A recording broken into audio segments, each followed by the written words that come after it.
sudah kita dari tahun 2018 sudah kita selesaikan, dan lagi kita sudah bermitra dengan beberapa lembaga hukum yang terkait di ibu kota provinsi, yaitu di Jakarta. Dari BPHN, Badan Penyuluhan Hukum Nasional, kita juga sudah mendapatkan suatu surat untuk MOU itu. Dengan Mabes Polri kita masih berjalan, dengan TNI pun kita masih berjalan, Ombudsman Jawa Barat pun kita masih berjalan, masih tetap kita jalankan itu. Dengan rutan yang akan direkrut lagi dalam anggota-anggota Yayasan Lembaga Fakta Hukum ini, nanti kita akan buka lagi perekrutan untuk membesarkan Yayasan Lembaga Fakta Hukum ini di Jawa Barat, kan? Yang mana kita ini adalah suatu lembaga yang besar, belum ada yang lembaga hukum yang bergerak di bidang pendidikan hukum, sosialisasi hukum, terus lagi memberikan suatu bantuan penyalahgunaan tentang pelanggaran segala hal hukum. Itu banyak sekali yang harus kita perlihatkan dan kita buka dan kita awasi pelanggaran-pelanggaran itu, baik di instansi penegak hukum sendiri. Kita harus masuk ke lini itu semua. Dan saya meminta kepada anggota jangan takut, gitu. Tidak perlu takut, wah itu mah polisi. Jangan perlu takut. Karena apa? Polisi penegak hukum. Dan saya juga pendiri Yayasan Lembaga Fakta Hukum ini, ya saya juga penegak hukum, gitu kan. Nah, malah saya menjadi praktisi hukum, gitu kan. Bukan lagi penegak hukum. Saya sebagai lawyer dan advokat, saya berani bila mana anggota saya terus dengan benar memberantas tindak-tindak kejahatan dalam penyelewengan hukum, sampai itu terbentur dikriminalisasi oleh siapapun penegak hukum, saya akan siap menghadapi itu semua. Tidak ada yang katanya saya takut. Itu prinsip saya seperti itu.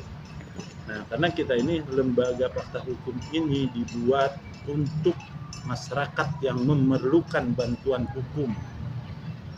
Jadi untuk itu saya meminta kepada anggota saya sendiri, kepada sekjen nanti yang saya sudah kukuhkan, kepada korwil yang saya kukuhkan, kepada bendahara yang saya sudah kukuhkan, semua itu harus dengan jobnya sebagai jabatan yang dia emban, gitu.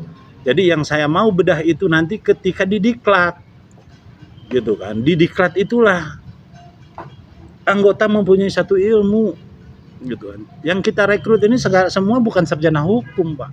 Kebanyakan SMA. Malah ada mungkin yang SMP, gitu kan. Ada. Nah, tapi dengan bekal dia mungkin saya diklatkan, kita berikan suatu pemahaman hukum, mungkin mereka bisa, mungkin mereka mampu, gitu kan.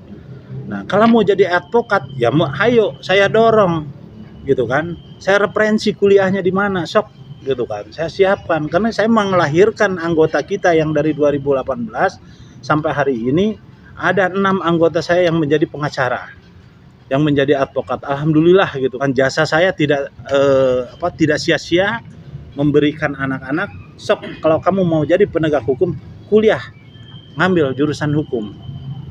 Nah, kamu setelah sarjana hukum, nanti apa yang menjadi kendala kamu, saya akan referensi, gitu kan. Di mana kamu mau sumpah advokat, sok saya akan referensi itu semua.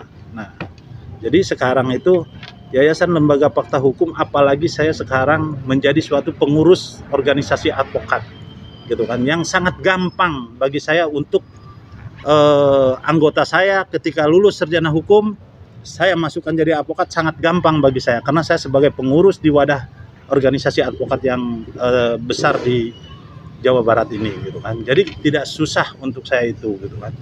Jadi jangan sampai mengirakan ya takut lembaga fakta hukum ini, yayasan ini benar enggak dan tidaknya. Ya yang sekarang kita tanya kepada anggota yang sudah lama. gitu kan, apa yang dia rasakan menjadi anggota di Yayasan Lembaga Fakta Hukum ini gitu kan. Mungkin banyak menolong, banyak membantu, ya mungkin segi ekonomi pun ya dikatakan kata Pak Joni gitu kan, saya bisa besar ya di Lembaga Fakta Hukum. Itu kan, saya dipercaya orang karena saya di Lembaga Fakta Hukum. Beliau tidak malu di mana beliau duduk, di mana dia sebagai menjadi narasumber, dia memberitahukan bahwa saya itu adalah orang Yayasan Lembaga Fakta Hukum. Saya bergerak di bidang hukum, gitu kan. Jadi beliau sangat dari dulu saya kenal beliau itu dari mulai ya maaf ngomong dari sengsaranya lembaga ini. Beliau sudah bergabung dengan saya gitu kan. Kalau yang sekarang mah kata saya menikmati gitu kan. Menikmati dalam lembaga ini udah besar. Lembaga ini sudah bagus gitu kan. Dan lembaga ini sudah kuat berkoordinasinya dengan instansi penegak hukum. Yayasan Lembaga Fakta Hukum ini punya kewenangan untuk mengawasi tindak penyelewengan dan penyalahgunaan undang-undang. Bahwa kita advokat kok, kita asisten advokat. Ketika penyelewengan itu terjadi, kita dapat bukti, itu kita bisa tindak.